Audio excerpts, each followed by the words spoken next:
Hi, welcome to my channel. Telangana రాష్ట్రంలో ఇందిరమ్మ ఆత్మీయ భరోసా లబ్ధిదారుల కోసం ఒక అప్డేట్ అయితే రావడం జరిగింది. ఒక విధంగా షాకింగ్ అప్డేటే. పూర్తి వివరాలు తెలుసుకుందాం. ప్లీజ్ అండి, వీడియో చూసిన వాళ్ళు వీడియోని లైక్ చేయండి. నాది కొత్త ఛానల్, చాలా తక్కువ మంది సబ్స్క్రైబర్లు ఉన్నారు. చూసే వాళ్ళందరూ వీడియోని లైక్ చేసి ఛానల్ని సబ్స్క్రైబ్ చేసుకుంటారని ఆశిస్తున్నాను. ఇందిరమ్మ ఆత్మీయ భరోసాకు కొత్తగా 2,24,000 దరఖాస్తులు. ఈ మధ్యలో గ్రామ సభలలో కొత్తగా అప్లై చేసుకున్న వాళ్ళు వచ్చేసి 2,24,000 మంది. ఇందులో 19,193 అప్లికేషన్లకు ఓకే చెప్పారు. మిగతా 1,44,784 అప్లికేషన్స్ అయితే రిజెక్ట్ చేయడం జరిగింది. 59,000 పైగా దరఖాస్తులను ఎటు తేల్చలేకపోతుర్రు. ఎందుకు అంటే కొంతమందిది భూమి 5-6 సంవత్సరాల క్రితం అమ్ముకున్నా కూడా పోర్టల్లో గవర్నమెంట్ వెబ్సైట్లో చూసినప్పుడు మళ్ళీ వాళ్ళ పేరే వస్తుంది కనుక పేరు చేంజ్ కాలేదన్నమాట కొత్త ఓనర్కి. అట్లాంటి వాళ్ళు మొత్తం వచ్చేసి 59,000 ఉన్నారు. చివరి దశకు చేరిన దరఖాస్తు ఆన్లైన్ అప్లోడ్. ఇప్పటికే 5,80,000 మంది అర్హులుగా గుర్తింపు. వారిలో 18,180 మందికి నగదు బదిలీ. ఎమ్మెల్సీ ఎన్నికల కోడ్తో మిగిలిన వారికి నిలిచిన నగదు జమ. ఇప్పుడు అర్థమైంది కదా. ఇప్పుడు ఎమ్మెల్సీ ఎన్నికల కోడ్ అమల్లో ఉంది. ఫిబ్రవరి 27వ తారీఖు తెలంగాణ రాష్ట్రంలో ఎమ్మెల్సీ ఎలక్షన్స్ ఉన్నాయి.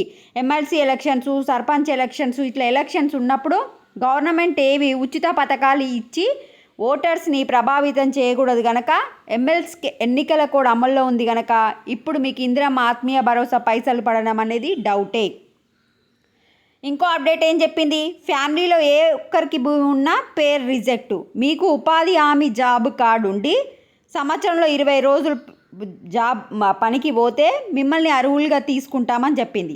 అదేవిధంగా ఇంకోటి చెప్పింది, మీ పైన భూమి ఉండకూడదు. మీ పేరు మీద మీకు భూమి ఉండకుండా మీరు ఉపాధి హామీ పనులకు వెళ్తే మీకు ఇందిరమ్మ ఆత్మీయ భరోసా ఇస్తాము అని చెప్పారు. అయితే జాబ్ కార్డు కలిగిన కుటుంబంలో ఏ ఒక్కరి మీద కూడా సెంటు భూమి ఉన్నా వారికి ఆత్మీయ భరోసాకు అనర్హులుగా గుర్తిస్తారు. మీ ఫ్యామిలీ మొత్తానికి ఉండకూడదు.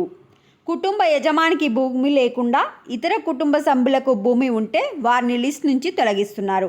ఫర్ ఎగ్జాంపుల్, ఇప్పుడు మీ అమ్మ అప్లై చేసుకుందనుకోండి, మీ పేరు మీదనో మీ నాన్న పేరు మీదనో భూమి ఉందనుకోండి, అట్లాంటి వాళ్ళ పేర్లు తీసివేయడం జరుగుతుంది.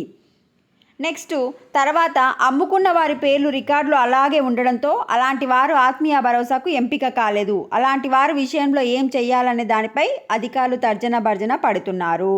రాష్ట్రంలోని ఒక వృద్ధురాలు 10 ఏళ్ల క్రితం తన భూమిని విక్రయించింది. కానీ ఆమె పేరు రికార్డులో అలాగే ఉండడంతో ఆత్మీయ భరోసాకు ఎంపిక కాలేదు. ఎవరైతే భూమి అమ్ముకున్న తర్వాత కూడా మీ పేరు గవర్నమెంట్ వెబ్సైట్లో అట్లే ఉంటే అలాంటి వాళ్ళ పేర్లు కూడా ఇందిరమ్మ ఆత్మీయ భరోసా లిస్టులో అయితే రాలేదు. అట్లాంటి వాళ్ళు వచ్చేసి మీరు అప్లికేషన్ ఇచ్చుకోవాలి. ఏమని, తహసీల్దార్ క్షేత్రస్థాయిలో పరిశీలించి భూమి విక్రయించిన రెవెన్యూ రికార్డులో పేరు అలాగే ఉంచడానికి గల కారణాలు సర్టిఫికేట్లు చేసి వివరాలు ఎంపీడీఓకి ఇవ్వాలి. మళ్ళీ మీరు ఎంపీడీఓకి అయ్యా నేను భూమి అమ్ముకున్నా, నా పేరు మళ్ళీ అట్లే ఉందని చెప్పి కావాల్సిన కాగితాలన్నీ ఇస్తే అప్లై చేసుకుంటే మిమ్మల్ని నెక్స్ట్ పరిశీలన చేస్తామని అయితే చెప్పడం జరిగింది. సో ఈ భూమి లేని కూలీలకు సంవత్సరానికి 12,000 ఇందిరమ్మ ఆత్మీయ భరోసా పథకం ఇస్తారు. మొత్తం 6 లక్షల పైన లబ్ధిదారులు ఉన్నారు కదా. ఇందులో 18,180 మందికి ఫస్ట్ విడత 6,000 అయితే జమ చేయడం జరిగింది. మొత్తం 10,90,00,000 జమ చేశారు.